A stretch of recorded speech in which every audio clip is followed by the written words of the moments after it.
Bienvenidos de nuevo a galeriapolitica.com, candidatos, propuestas y partidos políticos en Colombia. Bueno, no solo en Colombia, también en América y especialmente el día de hoy en los Estados Unidos, donde el próximo 5 de noviembre se llevarán a cabo las elecciones presidenciales en los Estados Unidos. El día de hoy, 24 de octubre, el New York Times publica el promedio de las últimas encuestas de intención de voto en los Estados Unidos y marcan a Kamala Harris con un 49% y a Donald Trump con un 48%, es decir, un empate técnico. Nos estamos enfrentando tal vez a una de las elecciones presidenciales en los Estados Unidos más reñidas en los últimos tiempos. Yo me encuentro dando clase por estos días en la Universidad de Medellín en ciencia política y me he encontrado con muchas gratas sorpresas. Dentro de ellas, a Jaime Cardona, uno de los estudiantes de último semestre de ciencia política, bueno, de los últimos semestres de ciencia política, que conoce al dedillo el sistema electoral norteamericano y con el que vamos a hablar el día de hoy sobre lo que posiblemente suceda en la elección presidencial. Jaime, bienvenido a Galería Política. Carlos, muy buenos días, ¿cómo estás? Gracias por la invitación. Muy bien, Jaime. Empecemos hablando un poco sobre el sistema electoral norteamericano, que tiene unas particularidades. No es como en otros países donde gana el candidato que obtenga más votos, sino que gana el candidato que obtiene más votos, pero del colegio electoral, de los colegios electorales en los cuales están divididos los distintos estados. Hablemos un poco de eso antes de entrar en materia. Bueno, hablemos un poco de qué es el colegio electoral, que es finalmente quien elige el presidente de los Estados Unidos. El colegio electoral es un mecanismo el cual, no ahora el 5 de noviembre, sino en diciembre, el 13 de diciembre, se va a reunir en Washington y va a votar y va a elegir al presidente de los Estados Unidos. Es decir, el próximo 5 de noviembre, los norteamericanos van a elegir son a los miembros de ese colegio electoral. ¿Cómo se compone el colegio electoral? El colegio electoral tiene 538 miembros. Es decir, cada estado tiene una alegación que corresponde a dos factores clave. Uno, a cuántos senadores tiene, que cada estado de Estados Unidos tiene dos senadores, son 50 estados, es decir, hay 100 senadores, tenemos 435 miembros de la Cámara de Representantes que en función de cuántos distritos o cuántos delegados tiene cada estado en la Cámara de Representantes, ese número se suma junto a los dos senadores y el resultado que nos dé esa suma es el número de delegados que tiene cada estado en el colegio electoral. Entonces, para colocar un ejemplo, California tiene 54 colegios electorales, tiene 54 miembros en la Cámara de Representantes y dos senadores. La suma de esos dos finalmente da la cantidad de colegios electorales que tiene el Estado en luego la votación final total. Aunque hay que decirlo, estos delegados no se eligen de forma proporcional, es decir, si Kamala gana el 50% de los votos en un estado y Trump gana el 40%, no se van a partir 50-40, no. El ganador se los lleva a todos. Es decir, Kamala, si gana California, ganaría los 54 miembros del colegio electoral. Y si Donald Trump ganara California, ganaría los 54 miembros de ese colegio electoral por el estado. Finalmente, quien llegue a la mitad más uno de esos 538 será el próximo presidente de los Estados Unidos. Es decir, la mitad son 270. Entonces, el número mágico para el presidente el próximo 5 y ratificado el próximo 13 de diciembre son los 270 colegios electorales. Muy bien, eso entonces nos da también una pista de cómo tenemos que leer estas encuestas. No se trata de que Kamala Harris obtenga el 49% y Donald Trump el 48%, eso no va a ser suficiente, sino que Claro. vamos a tener que enfocarnos en cómo está la votación en cada uno de esos estados. Y Sí. finalmente también hay unos estados que se llaman estados pivote o estados bisagra, que básicamente son siete, Jaime: Pensilvania, Nevada, Carolina del Norte, Wisconsin, Michigan, Georgia y Arizona. Y eso marcará, dependiendo de si el estado gira hacia el voto republicano o si gira hacia el voto demócrata, también cómo se van a terminar sumando esos votos a favor de Kamala Harris o de Donald Trump, Sí, ¿verdad? sí, señor. Bueno, aquí hago una pequeña aclaración y es que este año tenemos 7 estados péndulo.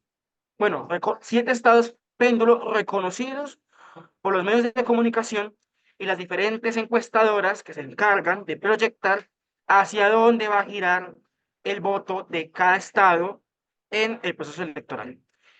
Hace 4 años tuvimos 13 swing states o 13 battleground states, es decir, 13 estados péndulos, pero en esta elección apenas hay 7. Quiere decir que en los otros 43 estados, la situación a día de hoy ya está un poco más resuelta. Entonces no habrá que colocarle mucho cuidado a esos 43 estados. Aunque por cómo se ha comportado el ciclo electoral, que no solamente se mide desde las elecciones pasadas, en el 20, sino que hay que analizar cómo se comportó ese estado durante las midterms del 2022, puede también darse una configuración diferente en estados que a día de hoy se cree que ya están más resueltos. Por ejemplo, hago uso de algo que mencionó CNN a principio de la campaña, en el mes de agosto, y eran estados como Virginia, Texas, Florida, Ohio, donde si bien se inclinaban fuertemente por uno u otro candidato, la diferencia entre Kamala y Trump en el sentido contrario era mucho más pequeña de la que se podía esperar. Es decir, por ejemplo, a principio de la campaña, Kamala tenía solamente 3 puntos de ventaja en Virginia. A día de hoy, la ventaja son 5 puntos, pero igual, son solamente 5 puntos, que dependerán mucho también de qué tan movilizados estén los demócratas el día de la elección o qué tan movilizados están los republicanos el día de la elección. Entonces, son 7 estados péndulo, sí, pero yo me podría atrever a decir que esa noche también hay que colocarle mucho cuidado a estados como Texas, Florida, Virginia o New Hampshire, donde las encuestas también muestran una diferencia menor a los 8 puntos. Ahí hay que tener un poco más de claridad. Jaime, ¿cómo ve usted el futuro del próximo 5 de noviembre con respecto a las elecciones? Y antes de que me dé su pronóstico, pues hablemos un poco de Alan Lichtman, que es este profe que ha hecho una mezcla entre la política y la geología con un amigo geólogo para Sí. tratar de pronosticar el resultado de las elecciones y le ha ido muy bien durante las últimas décadas. Y dice Lichtman que en esta ocasión quien gana la campaña electoral es Kamala Harris. ¿Usted está de acuerdo con eso? Bueno, a ver, yo creo que esto hay que cogerlo con pinzas. El doctor solamente se equivocó una sola vez en sus Sí, predicciones, que fue la con elección Al Gore. Bush-Gore. Se equivocó, daba como ganador Al Gore. De hecho, bastantes cadenas televisivas de la época daban como ganador absoluto a Al Gore, pero finalmente la brecha fue muy corta. Y fue muy corta porque, de hecho, esa elección, el ganador Bush solamente obtuvo 271 colegios electorales. Es decir, tuvo uno más de los necesarios. Cuando usualmente lo normal en Estados Unidos es que las elecciones se definan por una brecha un poco más grande, mucho más larga. Aquí fue muy cortita. Ahora, la proyección o la situación hoy en día es mucho más apretada de lo que estaba incluso a principios del mes. A principios del mes, todas las cadenas coincidían con la predicción del doctor y daban como la gran favorita a Kamala. De hecho, tenía ventaja en las 13 llaves que él expone para definir quién puede ser probablemente el próximo presidente. Pero a día de hoy, las encuestas nos muestran un resultado un poco más completo. Ahora, no quiere decir que las encuestas vayan a acertar. En Estados Unidos las encuestas se reconocen mucho por su poca fiabilidad en términos de lo difícil que es proyectar a un ganador en esos estados batalla. con una contienda tan reñida que finalmente será el voto por correo o incluso la movilización el mismo de las elecciones la que marque hacia dónde podría virar. Pero yo hoy tengo un pronóstico reservado. Yo coincido de que la favorita, la que tiene mayor probabilidad de ganar, es Harris, porque parte con una ventaja. Tiene mayores colegios electorales hoy en día, es decir, tiene estados seguros donde va a ganar tranquilamente y suman en mayor cantidad los estados o los colegios donde va a ganar Donald Trump, presumiblemente con toda tranquilidad. Entonces, yo creo que aquí sí nos toca esperar hasta la noche electoral a ver cómo se puede dirimir este conflicto. Pero es probable, aunque cada vez los índices de probabilidad son mucho más pequeños, son márgenes mucho más estrechos. Jaime, hablábamos en clase también de que si gana Trump, los resultados sobre el Senado de la República son unos, mientras que si gana Kamala Harris, los resultados son otros. ¿Qué tanto va a hacer Kamala Harris para poder quedarse con la Cámara Alta y la Cámara Baja? ¿Y qué tanto va a hacer Donald Trump también para quedarse con la Cámara Alta y la Cámara Baja? Mejor dicho, ¿qué tan fácil les va a ser gobernar? Bueno, aparte de las presidenciales, tenemos dos elecciones federales más, Senado y Cámara de Representantes. El Senado, como se los mencioné al principio, cada estado tiene dos senadores. Designa dos senadores en la Cámara Alta del Congreso de la Unión. Ahora, este año tenemos a 33 estados eligiendo un senador. Son senadores de clase 2 si no mal recuerdo. Entonces, tenemos una configuración diferente. En estas elecciones, y según las proyecciones de las diferentes encuestadoras, cadenas de televisión o algunas páginas enfocadas justamente a proyectar cuál será la composición de estas cámaras, a día de hoy, tenemos de que los republicanos probablemente se harán con el control del Senado en noviembre. La pregunta es ¿por qué? Hay dos estados cruciales donde los demócratas tienen un escaño muy débil, Montana y Ohio. Para que los demócratas mantengan el Senado, deben mantener el senador por Montana y el senador por Ohio. Montana es un estado republicano, un estado confiablemente republicano. Sin embargo, el senador demócrata por Montana en la actualidad es bastante popular, pero la figura que le está compitiendo es mucho más popular que el propio senador. Entonces, quiere decir que si los republicanos le dan vuelta a ese escaño en el Senado, quedarían 50-50. Pero luego hay otro escaño en el Senado por Ohio, donde el demócrata eh, también tiene una contienda muy reñida. Algunas cadenas han preferido hablar de un empate técnico. Están 48-48, 49-49, dependiendo de la encuesta que realice en los últimos 5 días, por lo cual tampoco está definido. En el caso de que los republicanos ganaran esa carrera en el Senado por Ohio, se hallan con 51 senadores de los 100, tendrían la mayoría absoluta en el Senado. Ese pareciera ser que va a ser el pronóstico o la realidad el próximo 5 de noviembre. Bueno, no el 5, habría que esperar días más, dependiendo de qué tanto se demoren algunos estados en contar sus votos por correo o los votos anticipados en presencia, que también se puede. Ahorita podemos hablar de eso si nos queda el tiempo. Pero ahí está el problema. Entonces, pareciera ser que los republicanos se van a hacer con el control del Senado. Más, sin embargo, el control de la Cámara aún está en duda. Pareciera ser que va a ser un control demócrata, porque tenemos dos condiciones que no teníamos hace 2 años. Y es, en la boleta para la presidencia hay un demócrata que es medianamente favorable. Eso puede arrastrar el voto demócrata en cada uno de los distritos congresionales donde también hay un empate técnico y que puede favorecer más al candidato demócrata o al candidato republicano. Además de eso, tenemos que hubieron decisiones de la Corte Suprema de cada estado en torno al mapa electoral de los distritos congresionales de cada estado. En especial,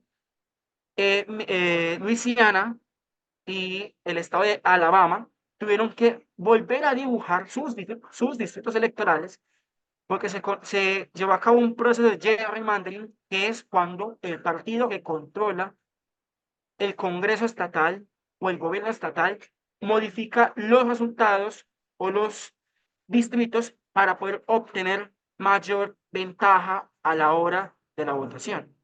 Entonces, los supremos de cada estado, de Luisiana y Alabama, tumbaron los distritos que ya habían sido trazados para el 2020 y 2022 y tuvieron que ser dibujados de nuevo.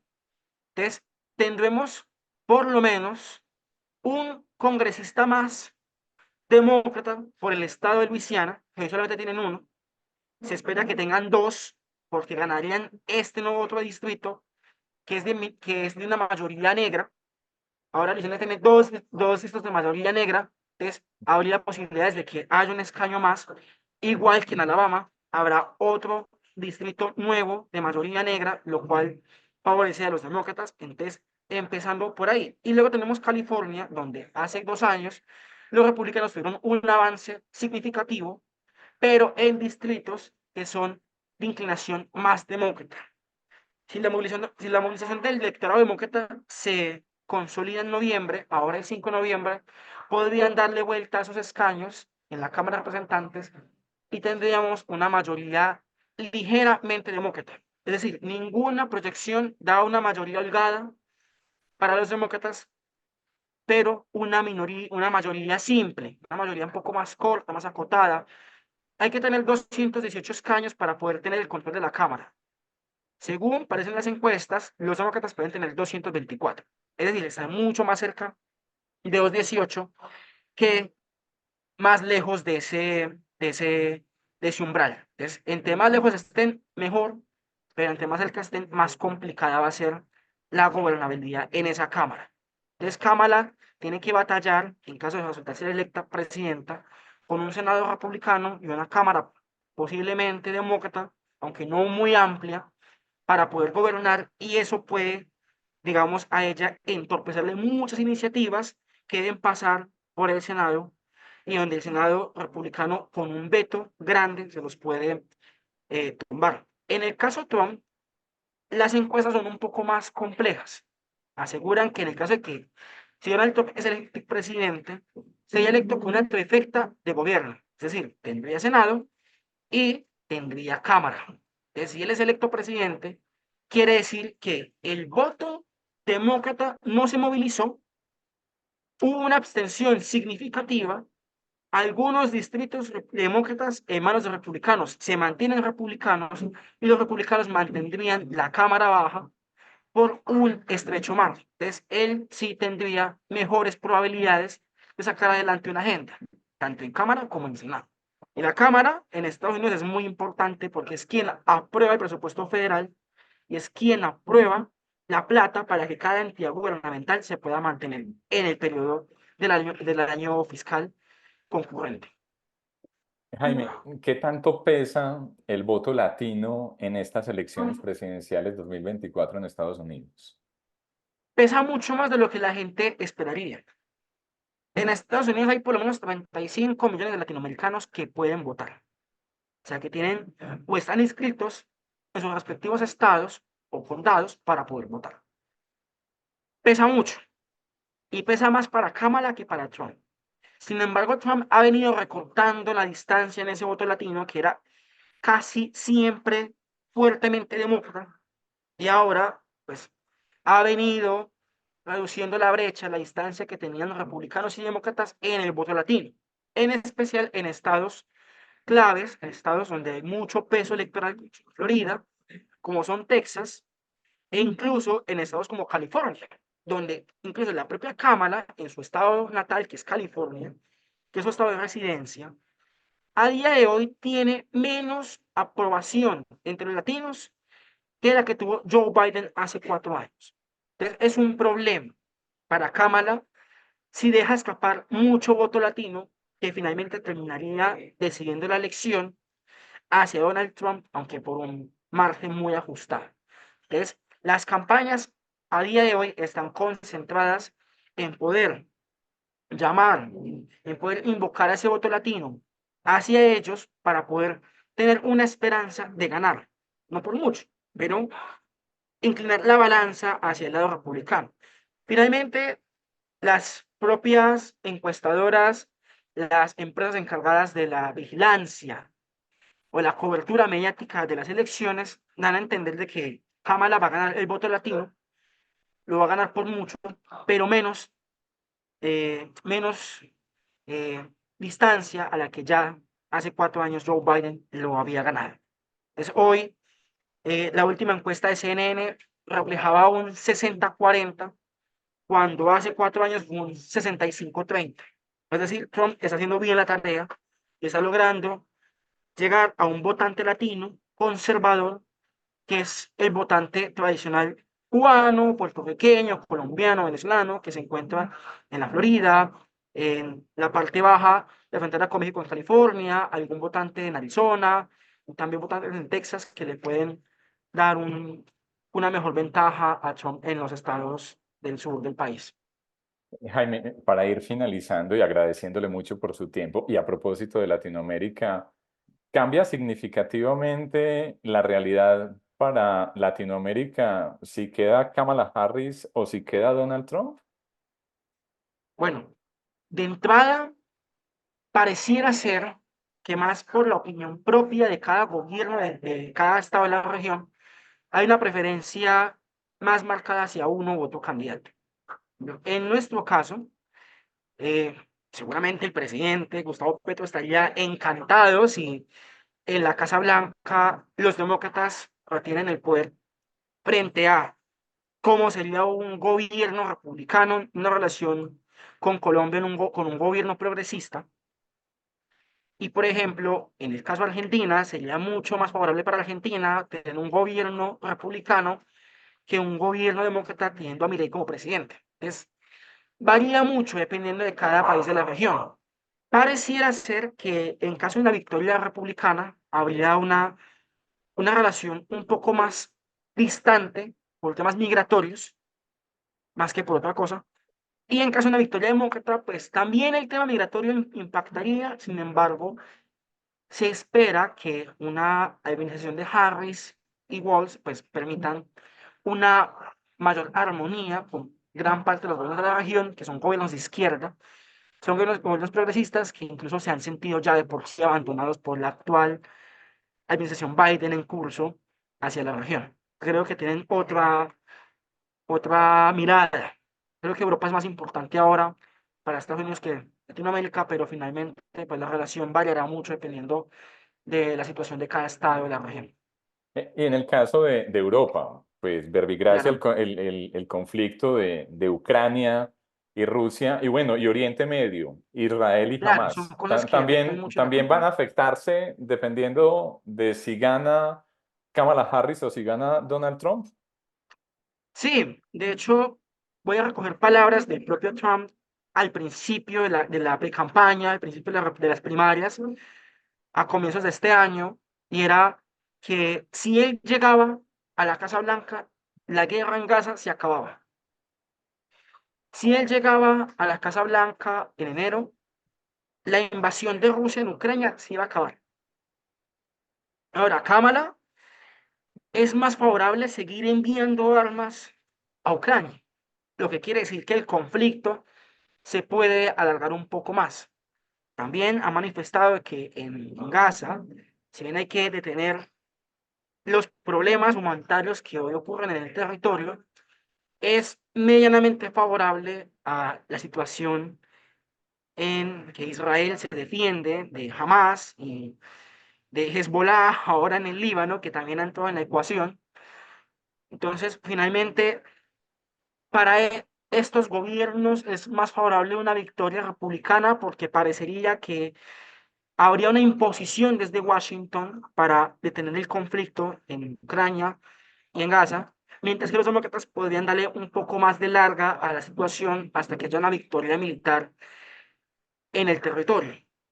Jaime, finalmente impactará mucho. cuando usted se refiere a estos gobiernos que les iría mejor con el Partido Demócrata, ¿se refiere al gobierno ruso y al gobierno de Israel? Sí, sería en el caso de que, en un caso republicano, en un caso de una victoria republicana, la victoria, en el caso ucraniano, la victoria no sería para Ucrania, sería una victoria rusa. Es decir, la guerra se acaba, pero no porque Rusia cese la invasión, sino porque Ucrania ya no tiene Ucrania cómo seguir decide, defendiéndose. Ucrania decide ceder a las pretensiones, eh, llámalo como quieras, imperiales, coloniales de Rusia, y entonces la guerra termina porque Ucrania decidió ceder cierto territorio hacia Rusia. Esa sería una victoria republicana, una victoria para el Kremlin. Claro, Donald Trump es mucho más cercano a Putin de lo que es Kamala Putin. De hecho, en sus entrevistas se ha visto que Kamala no se reuniría ni siquiera con Putin para discutir algo parecido como un alto el fuego, mientras que Trump es un poco más cercano a eso. Pero también depende en términos de que se negocie una paz o un acuerdo de paz. ¿A quién beneficia más? En el caso republicano, beneficiaría más a Rusia, y en el caso Israel, beneficiaría mucho más a Israel una victoria republicana. Mientras que en el caso demócrata, pues habría una intención de que Ucrania gane la guerra, y en el caso de Gaza, pues un alto el fuego en el cual la situación vuelva a como se encontraba en octubre de 2023 antes de estallar la guerra. Es decir, tal cual está, y luego negociamos cómo se puede cambiar la situación. Jaime, gracias por acompañarnos el día de hoy en galeriapolitica.com. A ustedes, muchas gracias por la invitación, profe. Como ven, este 5 de noviembre no solo se decide el futuro del pueblo norteamericano, se decide buena parte también del futuro del mundo. Es una superpotencia la que está en este momento desarrollando sus elecciones, ya a través de correo y el próximo 5 de noviembre de forma presencial. A todos ustedes, gracias por acompañarnos en galeriapolitica.com. Nos vemos en la próxima.